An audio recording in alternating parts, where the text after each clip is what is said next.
Welcome back. જૂનાગઢમાં મકર સંક્રાંતિ નિમિત્તે મમરાના લાડુ ખાવાની સ્પર્ધાનું આયોજન થયું.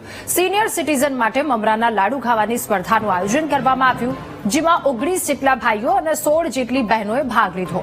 મહત્વનું છે કે છેલ્લા 13 વર્ષથી સિનિયર સિટીઝન ગ્રુપ આ લાડુ સ્પર્ધાનું આયોજન કરે છે, જેમાં 60 વર્ષથી વધુની ઉંમર ધરાવતા લોકો પણ ભાગ લે છે. અમારી સંસ્થાએ આજે IMA હોલમાં મમરાના લાડુ ખાવાની હરીફાઈ રાખેલ છે. આ ઉપરાંત બીજી રમતોની પણ હરીફાઈ રાખેલ છે. આ મમરાના લાડુની હરીફાઈ સ્ત્રી અને પુરુષની અલગ અલગ હરીફાઈ થાય છે.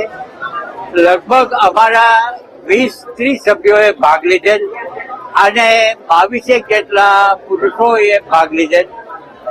આ હરીફાઈ યોજવાનો મુખ્ય ઉદ્દેશ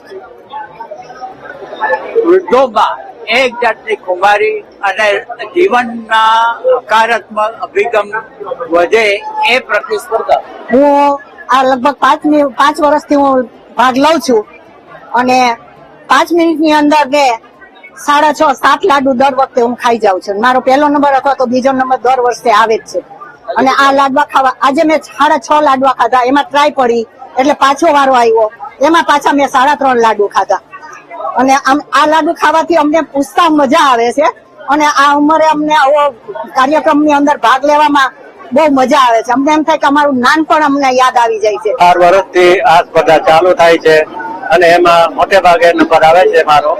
અને આ સિનિયર સિટીઝન મંડળના ટ્રસ્ટી મંડળીઓ તેમજ કારોબારી કમિટીએ જાતના કાર્યક્રમો ગોઠવેલા છે, ગોઠવતા હોય છે અને તેમાં સિનિયર સિટીઝન મંડળને જાતના પ્રોત્સાહનો મળે છે અને આનંદ પડે છે અને સિનિયર સિટીઝન મંડળમાં બધા મોજ કરે છે.